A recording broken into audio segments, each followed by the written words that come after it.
সবাইকে প্রণাম, আমার ভালোবাসা। তোমরা ভালো থাকো, আনন্দে থাকো, শান্তিতে থাকো। ঈশ্বরের কাছে এটাই প্রার্থনা। আজ শারদামার কথা একটা মনে পড়লো, বলি যে শারদামা বলছেন যে ভাঙতে পারে সবাই, গড়তে পারে কয়জন। নিন্দা ঠাট্টা করতে পারে সবাই, ঠিক করতে পারে কয়জন।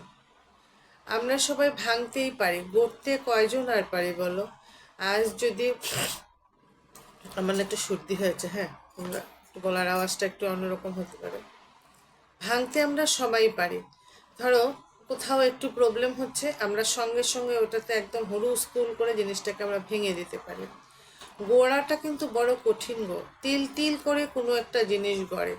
ভাঙতে তো 1 মিনিট। কামার একটা মাটির পাত্র, দেখো কত কষ্ট করে মাটির পাত্রটা গড়ে। মাটিগুলিকে জলে ভিজায়, কাদা করে, পাড়ায়, তার সে দেয়, সাজ দেয়, পুড়ায়, শুকায়, তারপরে মাটির পাত্রটা গড়ে। কতটা কষ্ট হয় কামারে। কিন্তু ভাঙতে তো 1 সেকেন্ড, ধরে উপর থেকে ফেলে দিলেই ভেঙে গেল। সেরকমই ভাঙতে সবাই পারে। ধরো আমাদের আজকাল যে এই যে রিলেশন, আজকাল দেখবে কি কি হারে সব কিছু বিবাহ বিচ্ছেদগুলি হচ্ছে। আমাদের সহ্য গুণ কম।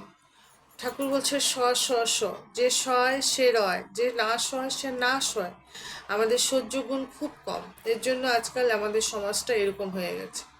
কিন্তু এই গড়ার জিনিসটা একটু ভাবতে হয়, যে এই যে গড়া জিনিসটা একটা সুন্দরভাবে গড়ে একটা সুন্দর তৈরি হয়েছে, এটাকে আমরা কথার তীরে আমরা ভেঙে ফেলি। দেখো নিন্দা ঠাট্টা দেখো সবাই আমরা করতে পারি।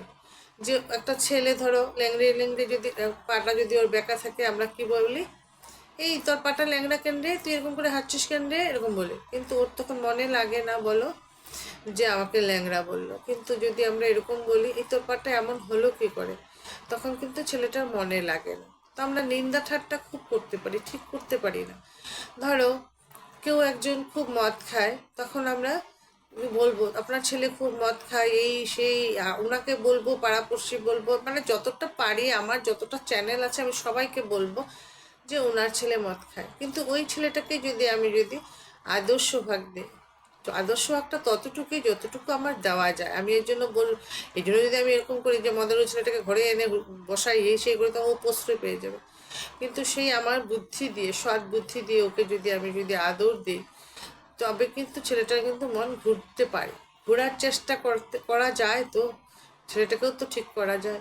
সারদা মা ডাকাতকে বাবা বলে এমনভাবে ডেকেছিল, সেই ডাকাত আর ডাকাতি করতে পারলো না, ডাকাতি ছেড়ে দিল, সে মার কাছে এসে বসতো আমজাদ। তো সেরকমই আমরা না সব কিছুতে না একটু বেশি বেশি করে ফেলি। যে দেখো খারাপ ভালো মিলেই সংসার, কিন্তু এখানে আমি যে মানুষ, আমার মধ্যে সবই ভালো থাকবে, খারাপ কিছু থাকবে না, তা হয় না। ভালো মন্দ মিশেই একটা মানুষ হয়।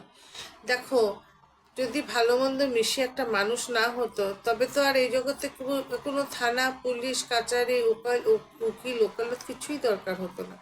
কেন হয়েছে? কারণ মানুষই ভালো মন্দ মিলিয়েই মানুষ হয়।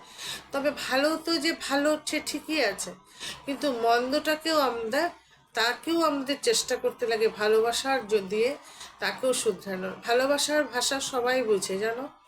নিন্দা ঠাট্টা করে কোনো কিছু লাভ হবে না। আমি একটু মজাই পেলাম যে ওর বাড়ির ছেলেটা খুব মদ খায়, এই সেই, শিক্ষা নাই, এই নাই, একটু মজা পেলাম, তাতে আমারও কিছু উপকার হলো না, ওই ছেলেটারও কোনো উপকার হলো না। আমি যদি ঠিকই যদি ওকে যদি মানুষ ভাবি, যদি ভাবি যে না ও তো আমারই ছেলের মতন, তখন কিন্তু আমি ওকে নিন্দা ঠাট্টাটা করবো না, বরঞ্চ যেভাবে ভালো হয় আমি সেটাই চেষ্টা করবো। নিজে পারি, চাই ওর মা বাবাকে দিয়েই হোক, চাই পাড়াপড়শি দিয়েই হোক, যাতে ছেলেটা ভালো হয়, এটাই আমি করবো। এই জন্য মা বলেন যে ভাঙতে পারে সবাই, গড়তে পারে কয়জন। নিন্দা ঠাট্টা সবাই করতে পারে, ঠিক করতে পারে কয়জন। আমাদের আজকাল সহ্যগুণ একদম কমে গেছে, যার জন্য আমাদের সব কিছু টাপ টাপ করে ভেঙে যায়। মুখের তীরে এই যে কথাগুলি তীরের মতন মানে আমরা বার মারি, আর সেইখানেই আমাদের সব কিছু ভেঙে যায়। শাশুড়ি বউ দেখবে এই কথাতেই তো টিকছে না, হাজব্যান্ড ওয়াইফ কথাতেই তো টিকছে না, সব রিলেশনই দেখবে কথার জোরেই টিকে না। কিন্তু আমাদের একটু যদি সহ্য গুণ হয়, দেখবে সময়ের সব ঠিক হয়ে যায়। সময়কে বয়ে যেতে দিলেই সময় সব ঠিক করে দেয়। এই জন্য মায়ের কথাগুলি যে মা মা সবসময় বলতো মনকে এমনিতে ফেলে রাখতে নেই।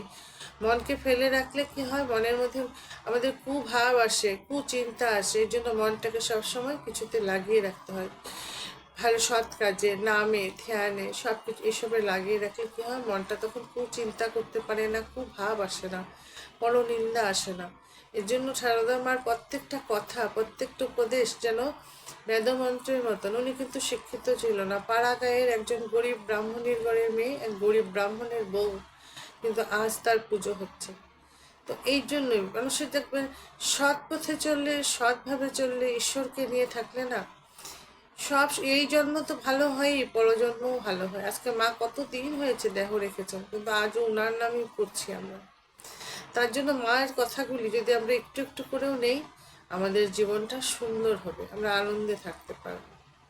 তা আজ আমি আমার গুরু ইষ্টকে প্রণাম করে আজকের কথা এখানেই রাখলাম।